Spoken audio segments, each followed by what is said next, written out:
Hello student, welcome. तो हम science पढ़ रहे थे, ठीक है। साइंस की दुनिया में गोते लगा रहे थे और चलते चलते काफ़ी अलग अलग चीज़ें हमको देखने को मिल रही थी। अच्छा, और उसी में से हमने एक चीज़ देखी थी कि मैटर आया था हमारे सामने मैटर हमारे सामने आया था और उसी मैटर को समझने की कोशिश कर रहे थे कि असल में क्या होता है, ठीक है। हमने उसके बारे में काफ़ी सारी चीज़ देखी थी, समझी थी, ठीक है। तो अब इतनी समझ ली कि वो चैप्टर ही ख़त्म हो चुका है और हम आज उसके ब्लू क्वेश्चंस कर रहे हैं। ब्लू क्वेश्चंस कुछ हमने इससे पहले वाली वीडियो में कर लिए थे। आज उसका सेकंड पार्ट है, ठीक है। इसमें आपके डाउट वगैरह और क्वेश्चन जो भी है वो आने वाले हैं, ठीक है। इससे पहले मैं चाहता हूँ ये एक रिलेशन है, ये हमको आज काम आने वाला है। इसको आप नोट डाउन कर सकते हो अगर इच्छा है तो, नहीं तो रहने तो क्या ही कर सकते हैं, ठीक है। अच्छा, तो देखो कि ये आपके पेज नंबर 9 पर है और मैं उसका फर्स्ट क्वेश्चन उठा रहा हूँ। ब्लू क्वेश्चन से आपके ये बोला गया है कि आपसे convert the following temperature to Celsius scale. आपके टेम्परेचर जो मेजर करते हो उसके 2 स्केल होते थे वैसे जनरली 4 हैं, ठीक है। लेकिन वह जनरली मतलब जो यूज़ करते हैं वो 2 होते हैं। एक है आपका C4 केल्विन, ठीक है, C4 centigrade and K4 kelvin, ठीक है। ये 2 टेम्परेचर स्केल होते हैं, इनको हम यूज़ करते हैं। तो आपसे उन्हीं का कन्वर्जन पूछा गया है कि आपको एक टेम्परेचर दे रखा है, आपको टेम्परेचर दे रखा है, लेट से आपको 300 केल्विन दे रखा है, केल्विन 300 केल्विन दे रखा है और बोला गया है कि सर बताओ इसको सेंटीग्रेड में, ये जो टेम्परेचर है जो केल्विन दे रखा है ये सेंटीग्रेड में कितना होगा। तो हम उसी फॉर्मूले को उठा लेते हैं। क्या लिखा है वहाँ पे, K = C + 273, ठीक है। अब इसमें K की वैल्यू क्या है, टेम्परेचर आपको कितने टेम्परेचर दे रखा है 300 और 300 किस में दे रखा है, केल्विन में। तो केल्विन की वैल्यू यहाँ पर रख दें, क्या आ जाएगा 300 = C + 273। तो इसको इस साइड ले जाएंगे तो ये 273 माइनस हो जाएगा, ठीक है।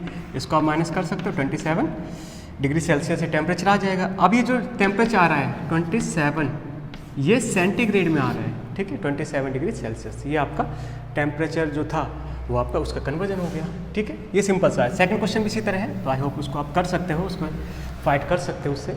इससे नेक्स्ट आपसे पूछा है कि what are the physical state of water. आपको 2 टेम्परेचर दे रखे हैं और पूछा है आपसे कि इन पर वाटर की स्टेट क्या होगी, सॉलिड होगा, लिक्विड होगा, गैस होगा, क्या होगा भाई।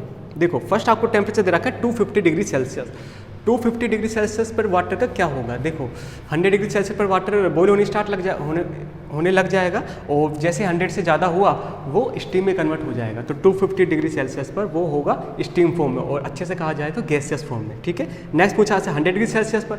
100 डिग्री सेल्सियस पर वो गैस में भी हो सकता है और आपका लिक्विड में भी हो सकता है, डिपेंड करता है उसके पास कितनी एनर्जी है, ठीक है, गैस या लिक्विड। अच्छा, नेक्स्ट पूछा है कि for any substance why does the temperature remain constant during the change of state.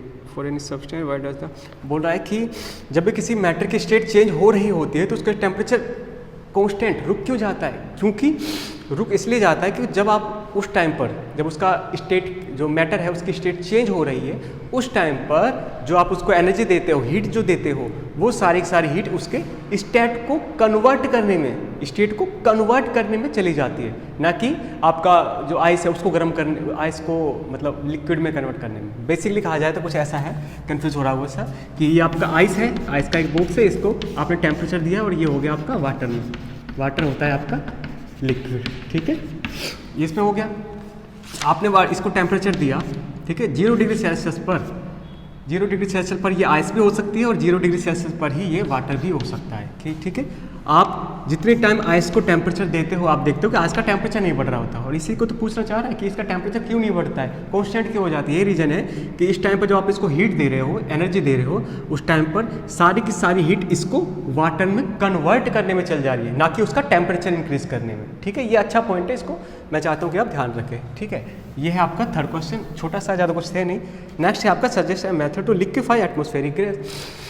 बोल रहा है आपसे एटमॉस्फेयर में जो गैस होती है उसको लिक्विफाई, लिक्विड में कैसे कन्वर्ट कर सकते हैं। कोई सिंपल सा मेथड, सबसे सिंपल है, उसको कंप्रेस कर दो आप एक कंटेनर लो, ठीक है, कंटेनर लो आप, उसमें एक पिस्टन लगाओ आप, ठीक है, इसमें गैस को फिल कर दो और इसको नीचे से कंप्रेस कर दो। जितना ज़्यादा कंप्रेस होगा सबसे पहले लिक्विड में चेंज होगा और ज़्यादा ही अगर कंप्रेस हो गया तो ये सॉलिड में चेंज हो जाएगी आपकी एटमॉस्फेरिक गैस, ठीक है। छोटे छोटे से आंसर है, ज़्यादा कुछ है नहीं। या फिर आप इसको कूल डाउन भी कर सकते हो।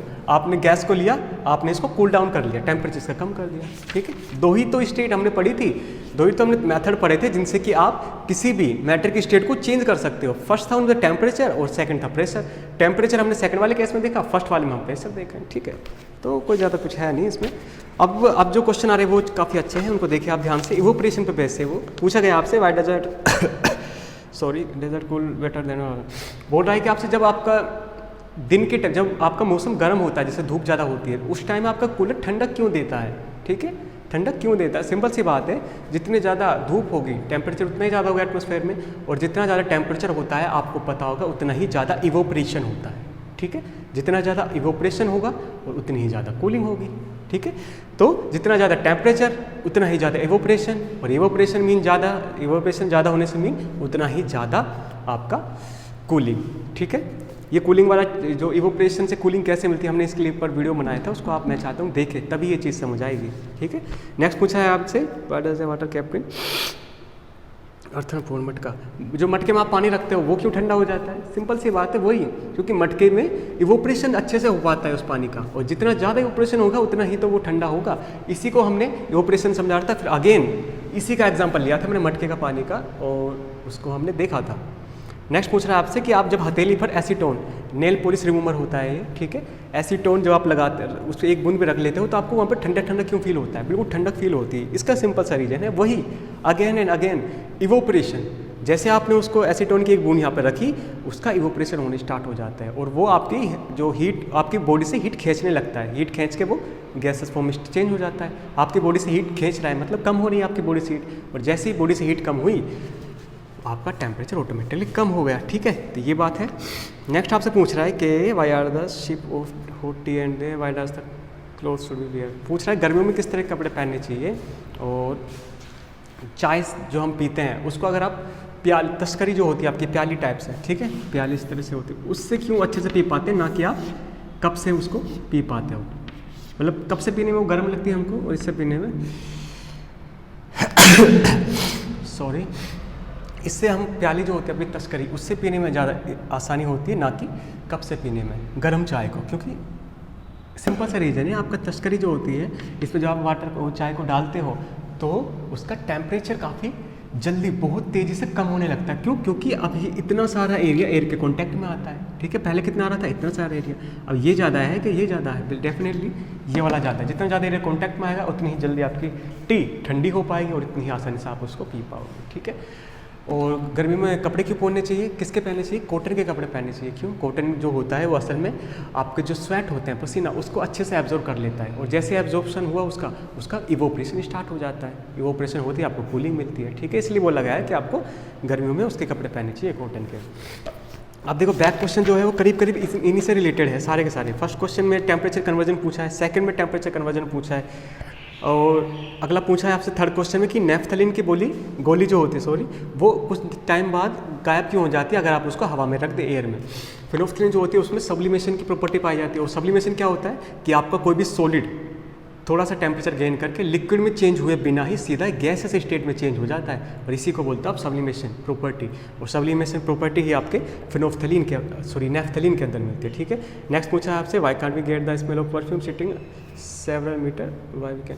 पूछ रहा है आपसे कि आपको खाने की स्मेल जो होती है वो काफ़ी मीटर दूर से ही क्यों मिल जाती है। सिंपल सी कहानी हमने देख लिए थे, इसलिए बोल रहा हूँ सारे क्वेश्चन आप कर सकते हो। इसका भी रीज़न वैसे बता देते हैं कि आपको जो खाना होता है उसके जो पार्टिकल होते हैं, स्मेल के पार्टिकल जो होते हैं, उनकी काइनेटिक एनर्जी बहुत ज़्यादा होती है, और वो सबसे पहली बात गैसेस स्टेट में होते हैं। गैसेस स्टेट में होते हैं, काइनेटिक एनर्जी ज़्यादा होती है। इन्हीं की वजह से अगर मान लीजिए कॉर्नर में कोई आपका खाना रखा है गर्म, उसकी स्मेल हम तक पहुंच जाए। क्यों? क्योंकि जो पार्टिकल है उनकी काइनेटिक एनर्जी ज़्यादा है, तो वो तेज़ी से मूव करेंगे पूरे के पूरे कमरे में या फिर जहाँ पर आप बैठे हो, ठीक है।